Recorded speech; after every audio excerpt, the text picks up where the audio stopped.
Okay, following on from my colouring video, I'm going to use these to add some flowers to and see how they work.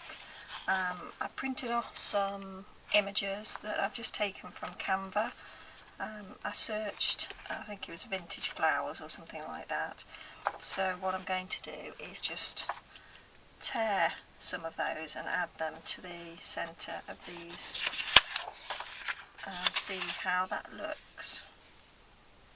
I really like these colours, the blues and pinks. I'm going for a very pastel look, so we shall see what looks good. And I'm thinking I'm going to tear them rather than cut, so I hope that that looks okay.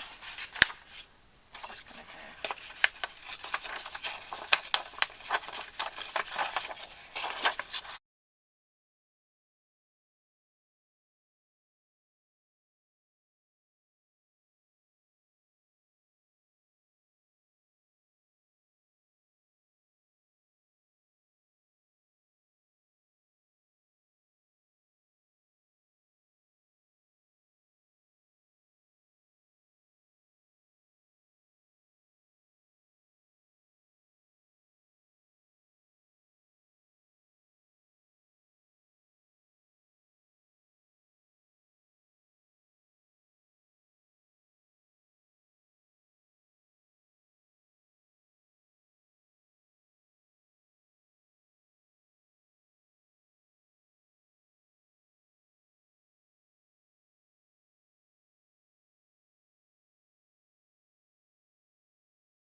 You know I can't help it, I'm back with the ink.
Hi there, I'm back. Okay, so these have dried now. I put a layer of glossy accents over the top of the pictures that I tore out and inked up, and added 3 little faux flat back pearls, and I think that looks really nice. So that's actually quite a good look for each of them. They've turned out really nicely. So I'm really pleased with those. Very shabby chic, and that's exactly the look that I'm going for. So I'm really pleased, and I thought I would have a quick look through some of these pretty, I've got a box here of ribbon items to see if I could add something pretty. And what I have found are these items. Now you could obviously add a few more embellishments to these if you wanted to, depends on how elaborate your journal is, but I was thinking maybe these cute little roses, ribbon roses would look sweet, so I think those colours would look nice, but I don't want to go too elaborate, so I thought just maybe adding a little bit of ribbon perhaps, or lace to the top of them, and that way they could be used as a dangle. I quite like this seam binding, it's very crinkled, this lovely seam binding as a tie for this middle one, so I think that would be very, very cute. So I might just cut a little bit of that and pop that on there. Silly me, I've not got my scissors over, so I'm going to put that to one side for that one. I probably won't use those, but I'm going to bear them in mind just in case I want to add them when I put them in the journal. And I've got some pretty blue silk ribbon for this one. I think that's going to work, so I'm going to keep that one with that. You could do with really being a little bit thicker, so I might have to double that over instead, or see if I've got a thicker silk ribbon, because I really like that effect, so that's pretty, so I'll probably go with that one.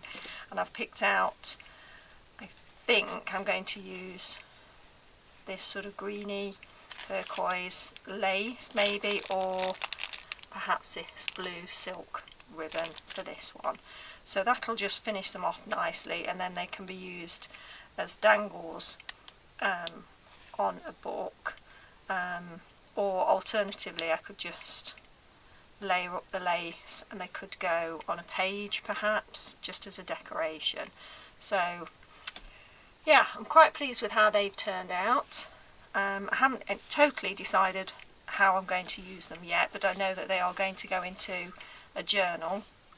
This one it's not going into the next project. These ones I think are probably going to be going into the next project that I make. Certainly this one, because I'm going to be doing a pastel journal. I'm really loving pastel colours at the moment, probably because Easter is on its way and all those lovely pastel colours are coming out and becoming more popular, so I'm surrounded by them, and I love pastels and I love shabby chic, so I'll probably be putting that into the next book that I start. I've got quite a few though on the go at the moment, and I need to finish some of them, but I've started to put items together for this particular book, so I'll be using that certainly, and possibly that one as well. In that I've got such a large amount of pastel card that I want to use, and I've been just trying to decide what to do with it, so it'll be great to be able to use some of that in there. So there we go, that's what they look like. Thanks very much for joining me. I hope you've enjoyed the video and seeing what I've done with some of the metal embellishments. The next video that you see, hopefully that will be uploaded after this one, will be involving Canva, because I did say that I would attempt to do a video to show you how I use Canva to make my own printables. So I've done a screen recording of me using Canva, and I'll do a voiceover on that, and hopefully that will give you an idea of how I use Canva. Now many of you might use Canva already, so you know you probably use it and totally understand it, but I just thought it might be a nice introduction to people so they understand how you can make your own printables using a free program. I mean, obviously I have the paid for subscription, but it is free to use as well, so as long as you've got an email address you can get Canva free of charge, and you can make your own printables for personal use, which I think is absolutely fantastic. So That's it for today then. Thanks ever so much for joining me. I hope you're all well, and I look forward to seeing you in the next video. Take care. Bye.